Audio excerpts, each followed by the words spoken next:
My mother's name was Eva Marie Kane. She was a very vibrant woman when she was younger. She was a homemaker. She raised 4 children, was a good mother, was a very loving mother. When I made the decision to move her closer to me, she was 76 years old at that time. She was a wanderer, as most Alzheimer patients are, and had become incontinent, had lost her voice. She could barely mutter yes or no. So I made the decision to move her to a home in Sacramento. She was there for 32 days and ultimately died. I don't think that she died because of the Alzheimer's. I don't think that she died because of old age. My mother died as a result of the care that she was given in this nursing home that she was in for a mere 32 days. I want to go home. I want to go home. Get back my teeth. I want to go home. Get me my teeth. I want to go home. Where are my teeth? I want to go home. You took my teeth. Get my teeth. Let me go home. No, don't put me in here. Home. No, don't put me in. No. No, I want to go home. Let me go home. Home. Let me out of here. Let me out. As a mandated reporter of elder and dependent adult abuse, you are in a unique position. You are the person who is entrusted with the day-to-day health and welfare of some of the most vulnerable among us. But beyond that, you are responsible to help protect these special people from anyone who would abuse them.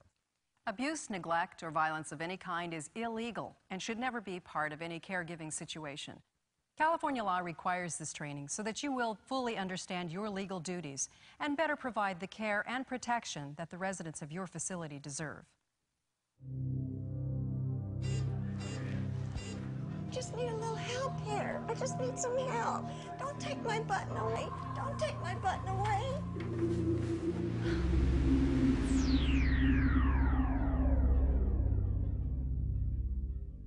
They are silent crimes, hidden crimes, and sadly, crimes that affect millions of victims and their families.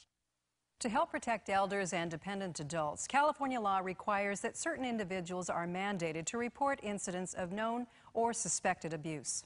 A lot of people don't realize they are mandated reporters. Those that call us are normally those that are concerned with the outcome or with the welfare of the residents within the facilities. When they find out they're mandated reporters, that's usually a double shock to them. Ignorance of the law is no excuse, and that's true in this case. If you do not know that you should report, I am going to say you should have known. You know, there's plenty of training available. It is your responsibility to find out what the laws are and then be a responsible reporter. As a mandated reporter, it is your individual legal duty to report all known or suspected abuse of elders and dependent adults. Reporting responsibilities under the law are individual. If there is a particular policy within the institution in which you work and it requires you to report to a certain person, that's fine. They can have any kind of policy they want for reporting, so long as it doesn't interfere with your individual obligation to report. If that incident isn't reported, then you, the person who had the obligation to report, could be in trouble. You could be charged with a crime. All employees of a facility are required to report abuse, and that means the janitor or a cook who just happens to be walking down a hall and witnesses abuse are mandated to report it. Now remember, as a mandated reporter, you must report if, 1, you have been told of an incident by an elder or dependent adult, or 2, you have observed or have knowledge of an incident that reasonably appears to be abuse, or 3, you reasonably suspect that an incident has occurred. Simply put, you are a mandated reporter, and it is your individual legal duty to report known or suspected incidents of abuse.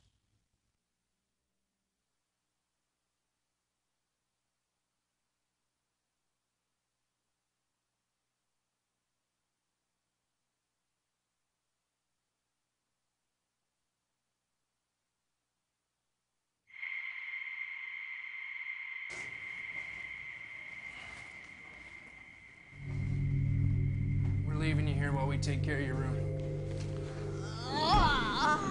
Are you okay?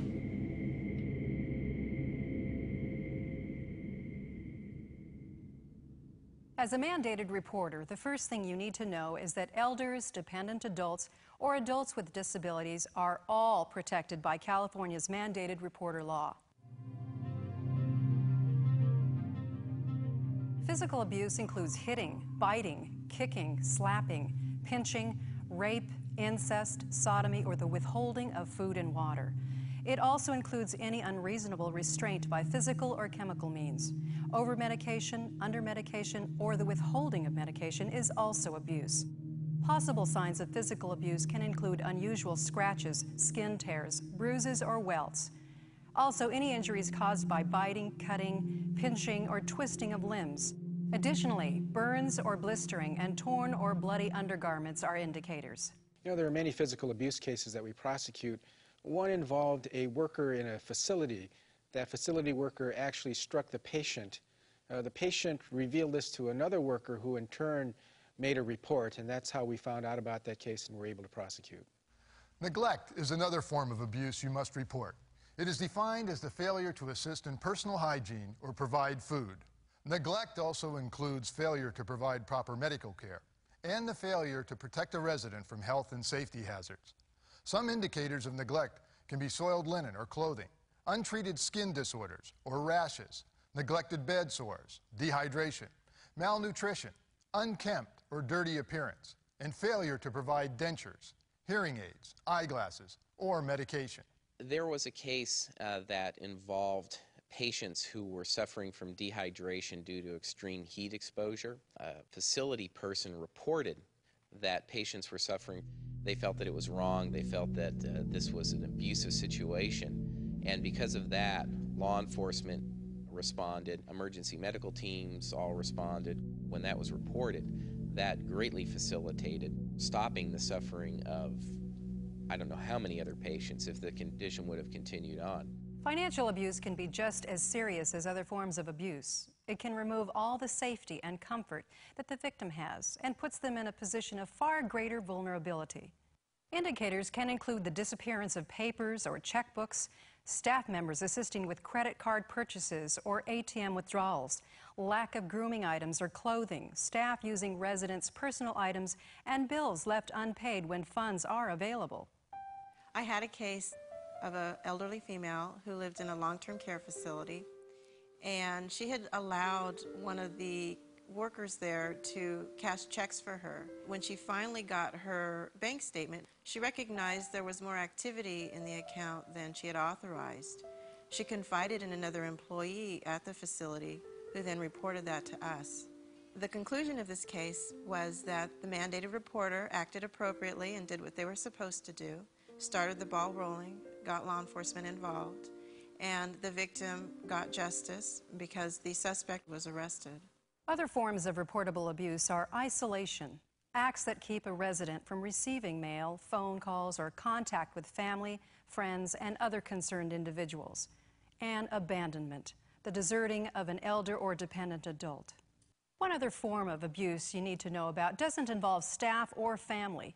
It is resident-to-resident abuse. Resident-to-resident abuse is when one resident in a facility abuses another resident in the same facility in any way, whether it's physical, mental, or financial. As with all other forms of abuse, resident-to-resident abuse is illegal and must be reported.